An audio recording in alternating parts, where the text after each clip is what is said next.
2 silver medals for Team GB on day 4 of the Olympics, both in the swimming pool. Siobhan Marie O'Connor is getting very, very close indeed. It looks like the goal's gone to Hosu, but only just. Spectacular success for Siobhan Marie O'Connor, overcoming chronic illness to become the first ever British medalist in the 200-metre individual medley. A few years ago, I never thought I'd be Olympic silver medalist, but if you love something, work hard, and that's what I've done, and I'm, just over the moon. Michael Phelps. 21 Olympic gold medals for Michael Phelps, more than twice as many as anyone else in history. A moment to celebrate with his family, and there may be more to come. Oh, what a magnificent moment in the marvellous city. Rafaela Silva wins gold. From the back streets of the favelas to Rio gold, how one woman's judo success has brought cheer to the host nation. We'll have the latest from day 4 of the Rio Olympics. Also this lunchtime, in trouble again, Donald Trump is criticised after apparently suggesting his presidential rival Hillary Clinton should be assassinated. Trouble down the line as Eurostar rail workers plan 7 days of strike action this month in a dispute over their work-life balance. And how a 40-year study of killer whales may help solve the mystery of the menopause.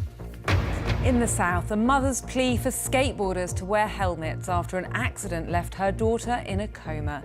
And the children's farm struggling for traffic as roadworks shut the road.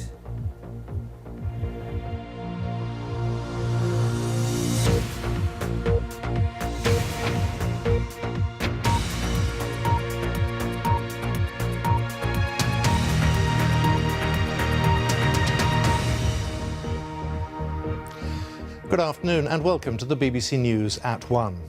Any Olympic medal comes at a huge cost, the years of training and the huge physical effort, which is why Team GB's Siobhan Marie O'Connor's silver medal in the 200-metre individual medley is even more remarkable. Throughout her training, the 20-year-old has had to cope with a chronic immune system disease, which leaves sufferers prone to extreme fatigue. And there was also silver for the men's 4x200-metre freestyle relay team, who were up against Michael Phelps, already the most decorated Olympian of all time. He took 2 more golds for the USA, bringing his career total to 21. Our sports correspondent Joe Wilson reports, and his report contains some flashing images. And here's the spoiler. Someone to upset the plot in the swimming pool. Siobhan Marie O'Connor of Somerset in Great Britain. Her job was to try to chase down Hungary's Katinka Hosu, nicknamed the Iron Lady for her strength and spirit, not for her capacity to sink. Hosu, a multiple world record holder in the white hat, O'Connor in the red, in the freestyle leg of the 200-metre individual medley, swimming the race of her life. She's really trying down this last 5. Siobhan Marie O'Connor is getting very, very close indeed. It looks like the goal's gone to Hosu, but only just. O'Connor broke her own British record to take silver. It's such a tough sport, like it is really, really gruelling, but feelings like this just make it all completely worth it. Like I never thought I'd be able to go 2:06, you know, a few years ago I never thought I'd be Olympic silver medalist, but if you love something, work hard, and that's what I've done, and I'm, just over the moon. Any elite swimmer pushes the body to its limits. Siobhan Marie O'Connor lives with ulcerative colitis, a chronic bowel condition which will flare up continually. Her struggles and successes are shared every day by her family, and they were with her in Rio. Most of it is just relief. The tension that's been building and building has just now, we can relax and enjoy the rest of the week, and everything that we hoped for has happened, and we're just over the moon now, so I enjoy myself now. USA won. When the men sprung forward for the final leg of the 4x200-metre freestyle relay, Britain were just about third. Disregard for a moment the American named Phelps. In the lead, in the lane just above, James Guy for Britain, now closing in on second. And I think Great Britain are going to get the silver, but coming back at the Japanese. Right inside this last 10 metres, can we get silver? Gold to USA, silver to Great Britain. This silver was the 4th British swimming medal of the Rio Games, more already than the swimming team managed in London. And the relay boys are promising to improve. The team here is a great building team. Our youngest guy is 23, and we're some Olympic silver medals, so bring on Tokyo, we'll be fully grown men ready for that title. 12 years ago, Michael Phelps won an Olympic gold medal. It's a process he's repeated so often his size 14 feet may have worn away the podium. 2 more golds overnight. Reclaiming the 200 metres butterfly title was an ambition which had dragged the American from retirement. Phelps in the middle of the screen, dark hat, lane 5. Thrilling finish as every stroke brought his opponents nearer. Oh my goodness, it's so close. Phelps has won. Aged 31 and now with 21 Olympic golds, Michael Phelps has sunk and swum. There were the pictures of him inhaling from a glass pipe. He was arrested twice for drink driving, and his route back into the pool has included weeks in an addiction treatment centre in Arizona. He is also now a father. And that's the new Phelps image every Olympic photographer wanted. After all, the swimming pool is not a place for dry eyes. Joe Wilson, BBC News. Well, there was mixed success elsewhere for Team GB. The 88-year wait for medals continues for the women's gymnastics team. Gold going to the United States, led by the dazzling Simone Biles. In the tennis, both Andy Murray and Johanna Konta are through to their next rounds. But in one of the biggest Olympic shocks so far, Wimbledon and defending Olympic champion Serena Williams is out. With all the action from day 4 of the Rio Olympics, here's Patrick Geary. Gymnastics is a constant struggle for acrobatic perfection. Never achievable, of course, but the American women's team came closer than pretty much anybody. These are gymnasts so skilled they were to be enjoyed as much as judged. Gold was a formality, but a spectacular one. Witness 19-year-old Simone Biles, set to be one of the stars of these games, gymnastics at its most majestic. The standard was so high that failure brought little shame. The 10-centimetre width of the beam is an unforgiving stage, as Ellie Downey will tell you. Great Britain finished 5th, but this was a night to admire, not admonish. Sometimes the greats fall short. For most in women's tennis, hopes grow when Serena goes. The Olympic champion is out, shocked by Elina Svitolina of Ukraine. Williams' exit improves the chances of Johanna Konta, who came back from a set down to Svetlana Kuznetsova to set up a quarter-final against the Wimbledon finalist Angelique Kerber. Andy Murray, meanwhile, saw off Argentina's Juan Monaco in straight sets to move into the last 16. He'll play Italy's Fabio Fognini next. Hope, maybe even expectation, is building. Others may yet support him. Look through the evening light at the Diodora rugby fields and you'd see the GB men's sevens team racing clear of a Japan side that had sensationally beaten New Zealand earlier that day. But how they nearly blew it. Had Japan kicked this, they'd have drawn. The conversion and match went Team GB's way. They topped their group with 2 wins out of 2. The men's hockey team got something of a fright. Brazil are traditionally better with their feet than sticks when it comes to ball sports, but here the hosts were going ahead against Team GB. The British put it right 9 times over, but with only 1 win in 3, there's no room for further mishaps. Patrick Geary, BBC News. Well, in the cycling, the women's and men's individual time trials are getting underway this lunchtime. Our sports correspondent Natalie Perks is in Rio for us. And Natalie, all eyes are on Team GB's Emma Pooley. Well, this is known as the race of truth, but at the moment, as you can probably see, it's the race of rain. It's pretty atrocious here today, and this surface and these conditions will probably slow things down somewhat. Of course, it's a time trial, so it's the fastest man or woman over the line that wins gold. Emma Pooley has already gone out for England, for Great Britain on this course, and it's an interesting story for Emma Pooley, actually, because she's out of retirement. She actually retired 2 years ago, and since then she's been a professional triathlete, but she fancied this mountainous course so much that they were able to tempt her out of retirement at the expense of Danny King, which was quite a controversial decision. But at the moment, we haven't got any updates on her time because she hasn't got to the split moment yet. We're hearing she might be having a few gear problems, though. That's what the BBC is saying in the live coverage. So we're just waiting to see an update with her. She's not expected to get a medal, but of course, in these conditions, anything's possible. And Natalie, disappointment in the men's road race, but Team GB's men's, well, we could get some better news later.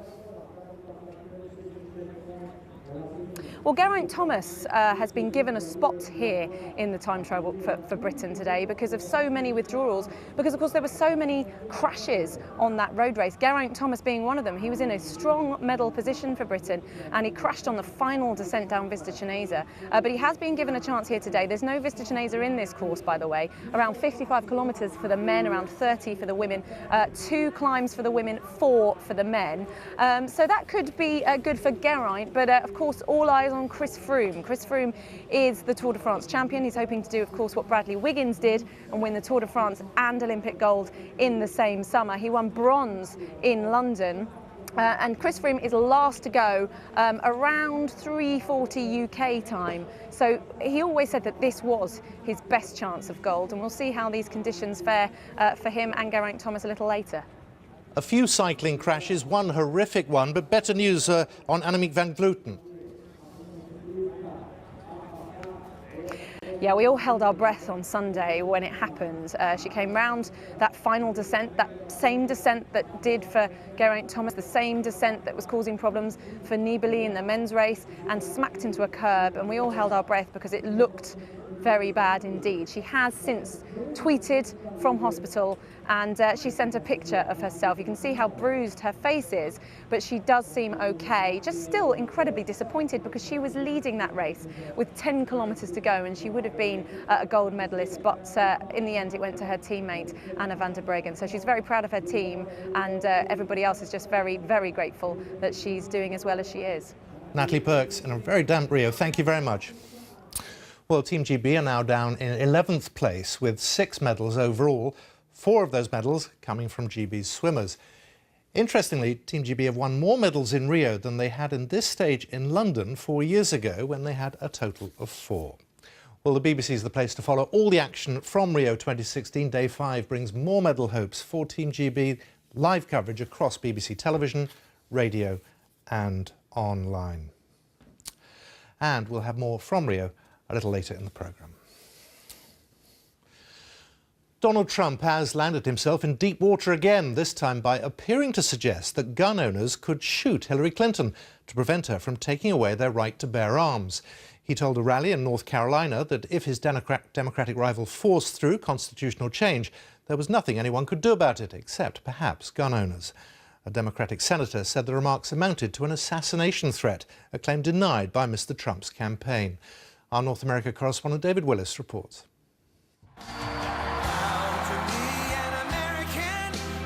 Donald Trump has courted the support of America's gun owners, but his latest comments in defence of their Second Amendment right to bear arms have been interpreted by some as either a call for an armed revolt or the assassination of his opponent Hillary Clinton.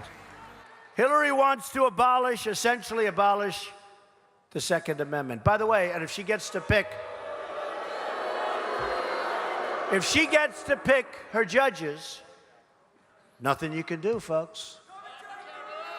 Although the Second Amendment people, maybe there is, I don't know. But astonishment at that statement wasn't confined to the man on the right in the background. Hillary Clinton's spokesman branded the remarks dangerous, while the Democratic Senator Chris Murphy, whose district includes Newtown, the scene of one of the worst school shootings in history, said it amounted to an assassination threat, seriously upping the possibility of a national tragedy. The Trump campaign said their candidate had merely been appealing to gun rights campaigners to come out and vote. But the row eclipsed an embarrassing episode for Hillary Clinton after the father of the man who killed 49 people in another mass shooting nearby was seen in the audience at one of her rallies in Florida. The Clinton campaign said Sadiq Mateen, whose son Omar Mateen opened fire in an Orlando nightclub, had not been invited to the event. Rather than seizing on that, Donald Trump has provided his critics with further ammunition, just as his unconventional campaign was hoping to get back on track. David Willis, BBC News, Washington. Here, a close ally of Jeremy Corbyn, the MP Steve Rotherham, has won the contest to be Labour's mayoral candidate in the Liverpool City region. He beat the current elected mayor, Joe Anderson, and the former frontbencher, Luciana Berger.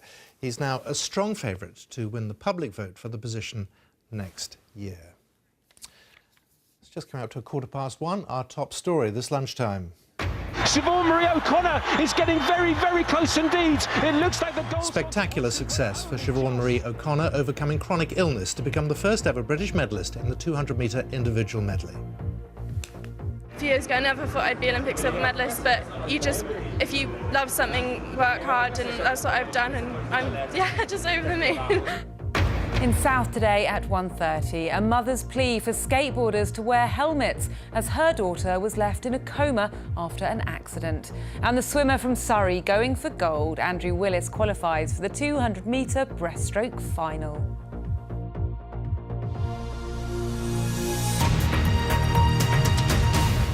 Eurostar is to be hit by 7 days of strike action later this month, starting this coming weekend.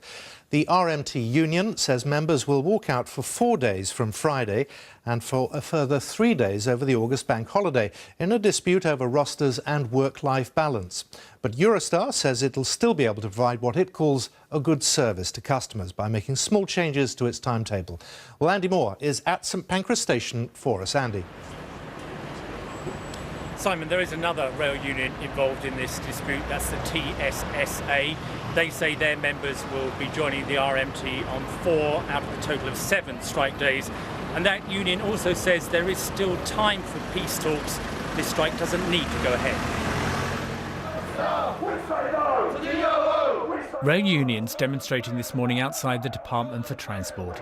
The rail strike hitting southern services is one of the biggest in many decades.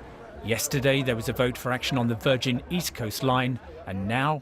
Well, on Eurostar, our members have got long-standing problems there over work-life balance and how they got very unsocial rostering patterns. It's not a new issue. They've been trying to resolve it for a considerable period of time now, and they've just got frustrated, a lack of response and progress from the employer. Services were operating as normal this morning on Eurostar trains out of St Pancras. Many passengers were counting themselves lucky. It concerns me that it might delay some people's plans for the holidays this summer. And yesterday we were a little bit worried about maybe today we're not going to have the train to go to Paris. I'm kind of relieved it's not going to affect us, but, the people that want to go on the weekend, they're going to be kind of making other plans to get to where they have to go to. Quite what impact this strike will have on passengers isn't entirely clear. Eurostar says anyone who's booked to travel will be able to. It's only making small changes to the timetable. The RMT, on the other hand, says it expects the strike will have a major effect. Eurostar says it will be using more of its continental crews, so the strike will mean the cancellation of a maximum of 2 return trains a day. One of the things that I'm very keen to see is our train building industry do well in this country. The Transport Secretary, on a visit to a company that makes trains, says passengers shouldn't be made to suffer. I'm very disappointed that the unions keep on calling strike action over what always appear to be pretty minor matters, not to do with passengers, not to do with jobs, because nobody's cutting jobs, nobody's cutting pay. This feels like an excuse to be militant. For hard-pressed commuters on southern trains, there was a glimmer of hope briefly this morning when the RMT said it would suspend its strike if the company agreed to unconditional talks. Southern said it couldn't do that, so the strike goes on. And we've had an update from Eurostar this morning. The company says it will cancel 2 trains on Friday, but passengers can rebook. At the moment, the company says it plans to run a normal service on Saturday. Simon? Andy Moore, thank you. New figures show lending to people buying their first home has reached its highest level for almost 9 years. The Council of Mortgage Lenders says 34,300 loans were approved for first-time buyers in June. That's an increase of 17% compared to the same month last year. NHS managers in Lincolnshire are considering closing an A&E department at night because of a staffing crisis. They say it's because of a national shortage of doctors with the right training. The NHS Trust said reducing the opening hours at Grantham A&E was, in their words, the safest option. Well, our health editor Hugh Pym joins me now. On the face of it, this looks like very drastic action. Well, it does, Simon, and you might think an A&E is supposed to be there 24 hours a day, 7 days a week. But what they're saying in Lincolnshire at this trust, United Lincolnshire Hospitals, that they can't sustain that service over the 3 sites because they can't recruit enough doctors. They can't get more locums to cover the gaps, I think the bills for agencies and for locums have been going up and up and up. So they only have one alternative, which is to reduce hours. Now, what they've decided to do is to keep services going around the clock at 2 of those sites, at Lincoln and Boston, but at the third, Grantham, they are planning to cut back overnight subject to consultation. They say this is a serious situation, but it's safer for patients, they say, to concentrate at 2 sites and provide a proper service rather than trying to spread the doctors across 3, even though it means a bit of a longer journey for some of them. What about the wider state of the NHS? Well, this comes after news back in April that Chorley in Lancashire, a hospital there, was closing its A&E because it couldn't find enough doctors. It was having real problems with staffing, and it did raise questions about whether there were enough doctors across the system to cover emergency departments. Now, the Royal College of Emergency Medicine, which represents doctors, says this is just what it's been warning all along. The number of doctors just hasn't kept up with demand in the NHS. It hasn't been properly planned, and that there's a real crisis there, and that these situations, including Lincolnshire, may become more typical. It has to be said, though, that the regulator NHS Improvement is saying it will work very hard with Lincolnshire to help resolve the staffing situation, and that this is just a couple of examples. There is nothing more widespread at the moment, that A&Es continue to work around the UK for patients. But we did get news on the other side of the coin about other forms of services in the NHS being stretched. Yesterday, St Helens, a commissioning group there, said it was going to restrict what operations it could offer in its local hospitals over 4 months in the winter. Non-urgent work would not be carried out. And that's seen, again, as an example of the pressures on the NHS financially and in terms of keeping up with demand from patients. So I think a lot of questions being asked about the NHS today. Hugh Pym, thank you very much. One of Britain's richest men, the Duke of Westminster, has died at the age of 64. Gerald Cavendish Grosvenor was taken ill suddenly on his estate in Lancashire. The Prince of Wales and the Duchess of Cornwall said they were deeply shocked and greatly saddened by the death of their friend. David Sillito reports. Families such as mine are caretakers. I mean, it is as simple as that. I think the only advantage of being a duke, it does help in a crowded restaurant when you're trying to get a table. I think that's about the only advantage I can see. Anyone who's ever played Monopoly will realise that a man with both Mayfair and Park Lane is doing all right in life.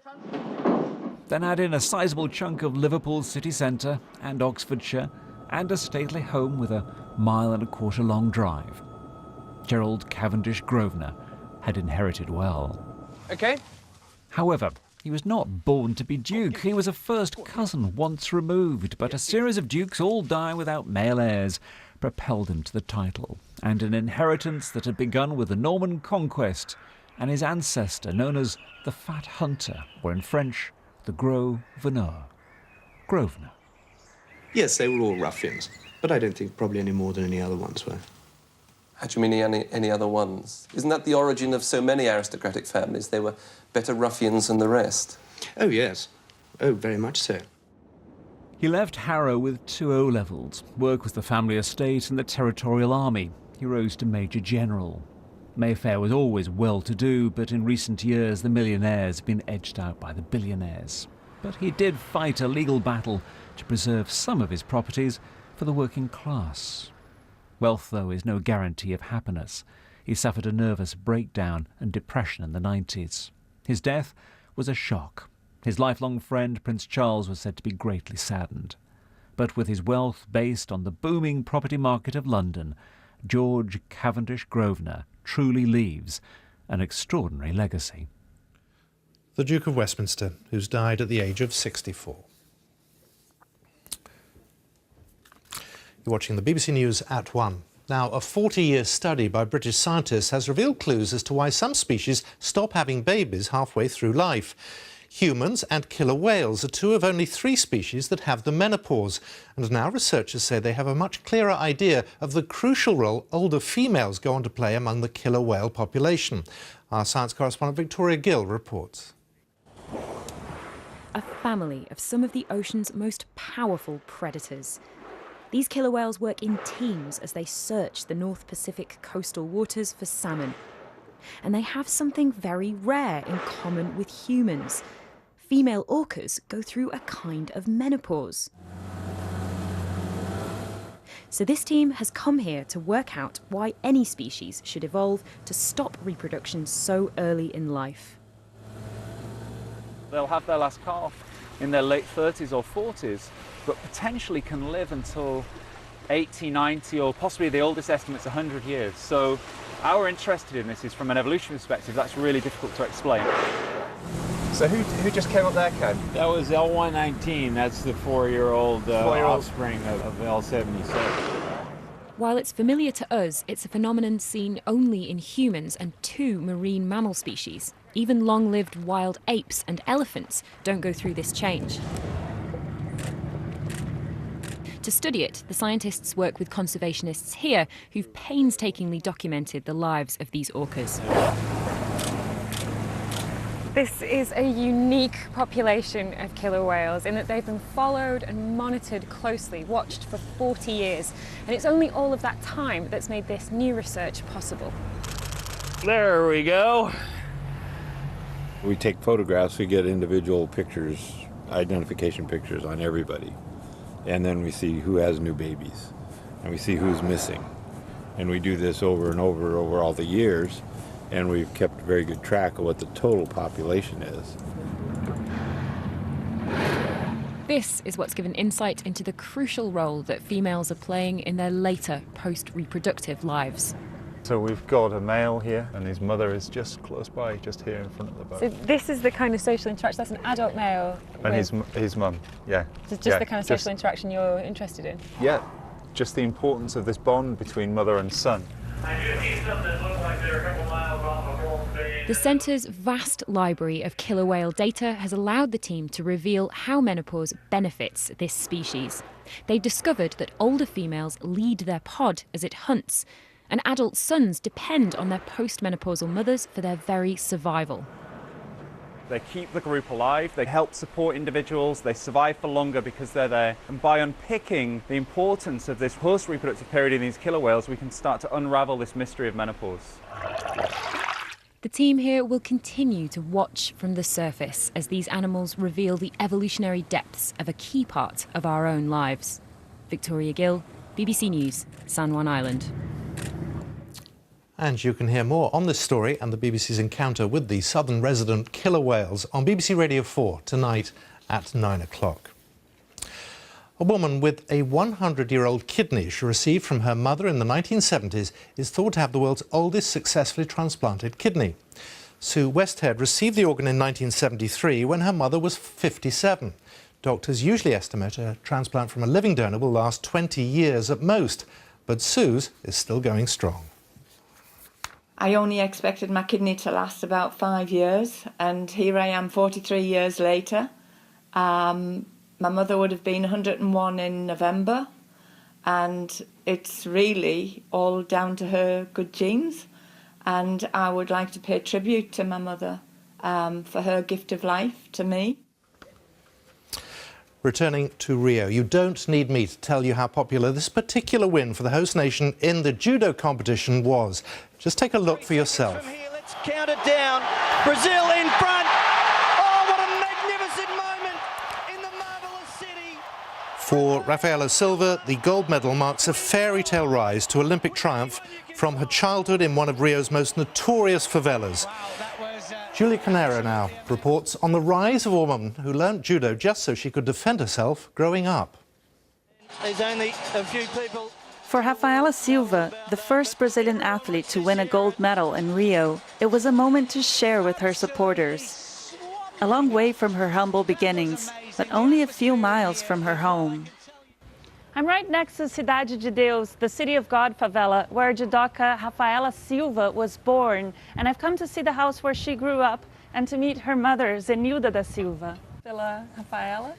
Wow, so I can see that there are already lots of signs from the gold medal here, the newspaper with her picture, lots of pictures of Rafaela. And also your shirt, essa blusa linda, né? Her mother showed me pictures of her daughter growing up. So here she was 7 years old. Things were not easy for the young Rafaela. My idea to keep her away from trouble was to get her involved with sports. She was always fighting in the streets, and there was a judo class for kids at Cidade de Deus, City of God, so I enrolled her. But I had no idea she would become famous, make money out of it. That was not the reason I put her in judo. It was to educate her. I lived in a very aggressive world where we had to come home whenever there were shootouts. Now the girl that was fleeing stray bullets is being chased for photos. I think it's important to show that a child from the favela can conquer the world. A short drive away, this is Rafaela's second home, her training center. It's one of several judo schools in Rio which takes young people from the slum areas, the favelas, and teaches them judo. Here, her victory is shared by everyone. We are very proud because it's someone who came from the same place we did, and there she is. So then you think, wow, I can get there too. For the more than 20% of Rio's residents who live in the city's favelas, Rafaela Silva's victory was more than just a sporting triumph. It was a moment of hope. Júlia Carneiro, BBC News, Rio de Janeiro. Well, as we saw earlier, it's cool, wet and windy in Rio. What about closer to home? Peter Gibbs has the forecast. Well, not as cold as this, Simon. One of our weather watchers sent us this picture this morning of a frost-covered harebell from Carbridge in the Grampians. Recorded a temperature down to -3 last night. Yes, it really is August, but you wouldn't know it. And not looking that clever either as the cloud and the rain spreads in across a good part of Scotland through this afternoon. Already pretty dull and damp across Northern Ireland, and that thicker cloud spreading slowly southwards and eastwards. But it is a slow process, so maybe cloudy skies, a spot of rain for parts of southwest England this afternoon. But for much of the Midlands, good part of eastern England should stay largely dry. We've had one or two showers, but they're tending to move away. None too warm, though. Even the warmest spots probably only up to around about the high teens, and not even managing that underneath the cloud and the rain. Particularly across Scotland, just about 12 degrees there in Inverness. Definitely not feeling like an August day. So move on through this evening. You'll notice the rain pushes a bit further southwards and eastwards. Nothing very much, though, getting into southern parts of England and Wales if you are looking for some rain for the garden. But the rain turning a bit heavier further north, parts of northern England, Scotland as well. But a much milder night everywhere, particularly across Scotland. No sign of frost tonight. And the reason for that is that surrounded by these weather fronts is this area of warm air, and that's what's coming our way. So quite a different feel to the weather tomorrow, I think, for most of us. Even where you've got the cloud and rain lingering on across some northern parts of the UK, it's still going to feel relatively warm, even muggy at times. Whereas as you come further south, you get a bit of sunshine coming through parts of South Wales, southern England. It will feel warmer still, some places getting up into the low 20s. But we need to keep an eye on that rain across the northwest of Scotland, particularly. Warmer air holds more moisture and can produce more in the way of rain. And through Wednesday night, Thursday, onwards into Friday, could see well over 100 millimetres across some parts of Scotland. And then those brisk winds on Friday could be a bit gusty to the east of the Pennines. So if you're towing a caravan up the A1, for example, you might just notice that. Still some rain around western Scotland, Northern Ireland, more in the way of sunshine for England and Wales, and warmer still as a result. And that's a trend we should take into the weekend. This is how the weekend chart is looking. One weather front just easing away, and then high pressure all the way, keeping the weather fairly settled. So I think we can talk about some spells of sunshine for most. A largely dry story as well, with relatively light winds. So it will feel quite pleasantly warm in the sunshine. So overall, Simon, I think some fairly reasonable weather for most of us, by the weekend at least. Peter, thank you very much. Peter Gibbs. Now a reminder of our top story this lunchtime. Siobhan Marie O'Connor is getting very, very close indeed. It looks like the goal's Spectacular success for Siobhan Marie O'Connor, overcoming chronic illness to become the first ever British medalist in the 200-metre individual medley.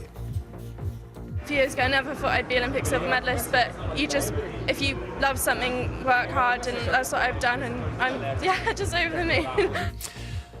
That's all from us. Now on BBC One, it's time for the news, where you are from me. Good afternoon.